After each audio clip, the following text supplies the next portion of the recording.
ये आपको नहीं लगता मैं ज़ाती तौर पे ये समझता हूँ क्योंकि मैंने भी मल्टीनेशनल में काम किया है। वहाँ पे आप एक मशीनरी का सिर्फ एक पुर्जा हैं, दैट्स इट। आपके पास ये लिबर्टी नहीं होती कि आप आउट ऑफ द बॉक्स जाके कुछ चीज़ें करके इम्प्लीमेंट कर सकें जो कि आपके छोटे सेटअप में मिलता है। जब आप सीनियर हो जाते हैं तब आपका स्टेक बहुत बढ़ जाता है बिल्कुल। क्योंकि then you dealing with millions and millions of dollars, right? एक अच्छा आइडिया आपको बॉस के करीब ले आता है, एक अच्छा आइडिया बॉस से दूर कर देता है। So any wrong move that you make has a huge financial impact. True. ठीक है, although you are easily replaceable, but when you're there, when you're in that role, you it's high stakes. ठीक है.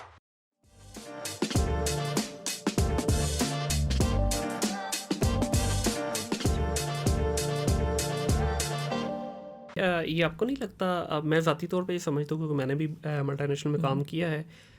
वहाँ पे आप एक machinery का सिर्फ एक पुर्जा हैं, दैट्स इट। That's true. आपके पास ये लिबर्टी नहीं होती कि आप आउट ऑफ द बॉक्स जाके कुछ चीज़ें करके इम्प्लीमेंट कर सकें जो कि आपके छोटे सेटअप में मिलता है। And specially if you have entrepreneurial mindset कि आपको कल को जाके अपना कुछ सेटअप लगाना है, तो वहाँ पे मेरा ख्याल है ये छोटे सेटअप आपको ज़्यादा ग्रूम करते हैं बिकॉज वहाँ पे आप किंग होते हैं, जो मर्जी कर ले। Exactly. एक अच्छा आइडिया आपको बॉस के करीब ले आता है, एक अच्छा आइडिया बॉस से दूर कर देता है। बड़े सेटअप में ये लग्जरी नहीं मिलती आपको। आई थिंक बड़े सेटअप में ये ज़रूर होता है कि जब आप सीनियर हो जाते हैं, जैसे मैं ग्लोबल डायरेक्टर बन गई, जब आप सीनियर हो जाते हैं तब आपका स्टेक बहुत बढ़ जाता है क्योंकि then you dealing with millions and millions of dollars, right? So any wrong move that you make has a huge financial impact. ठीक है, तो उस तरह से जो है वो अगर देखा जाए तो स्टेक थोड़ा सा हाई हो जाता है because although you are easily replaceable, but when you're there, when you're in that role, it's high stakes. ठीक है.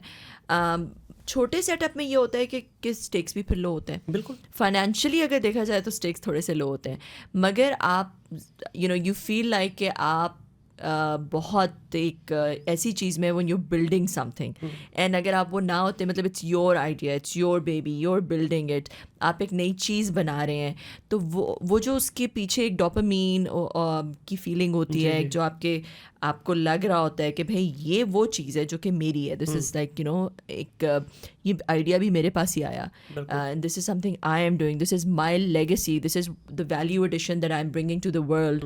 वो डेफिनेटली वो फीलिंग्स छोटी ऑर्गेनाइजेशन में और अपनी ऑर्गेनाइजेशन में जहाँ पे आप एंटरप्रेन्योर हैं, वहाँ पे वो फीलिंग बड़ी ऑर्गेनाइजेशन में नहीं होती. बिल्कुल. तो आपने किस पोजीशन तक वहाँ पे जो ग्रोथ की आपकी सिस्को में जो हुई? ग्लोबल अकाउंट डायरेक्टर थी मैं. Account director. तो मैंने इस वजह से पूछा है कि मोस्ट ऑफ द टाइम हम ये चीज़ देखते हैं कि बड़ी कंपनीज के जो मैनेजेरियल लेवल से जैसे ही आप ऊपर जाते हैं ना, तो आपका जो खुद का बिजनेस करने का जो वो एक चार्म होता है वो भी ख़त्म होना शुरू हो जाता है. क्यों? उसकी रीज़न मुझे ये लगती है कि आपको बड़ी फाइनेंशियल रिस्पॉन्सिबिलिटी मिल जाती है, आपके सामने बड़ा कैनवस आ जाता है जहाँ पे आप प्रॉफिटेबिलिटी, लॉस, सारी चीज़ें देख रहे होते हैं. तो कहीं ना कहीं वो आपके फेयर रहता है, यार मैं अपना करूँ तो ये ना हो डूब जाए, ये ना हो चले ना. तो वो फेयर आपको भी लगता है कि कहीं ना कहीं बहुत आता है बड़ा करियर में? बहुत. देखिए, जब आप इतनी बड़ी पोजीशन में एक सिस्को जैसी ऑर्गेनाइजेशन में चले जाते हैं, आपके पास इतना फाइनेंशियली आप इतने स्ट्रांग हो जाते हैं, you don't need to do anything else. मतलब अगर आपकी, देखिए, आप अपना बिजनेस इसलिए मोस्टली लोग स्टार्ट करते हैं कि उनको पता है कि भाई एक फाइनेंशियल एंटरप्रेन्योरियल वेंचर्स के अंदर एक फाइनेंशियल गेन, रिस्क भी बहुत ज़्यादा होता है मगर फिर फाइनेंशियल गेन भी बहुत ज़्यादा हो सकता है.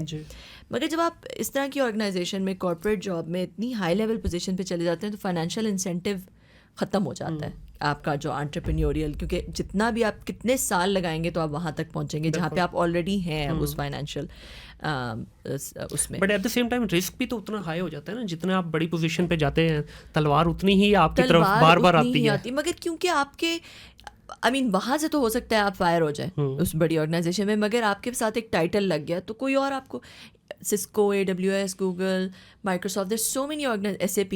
I stayed in Cisco, I stayed loyal, but my husband went to all of these different organizations, Microsoft, Oracle, SAP, Cisco, पता नहीं कहाँ गया.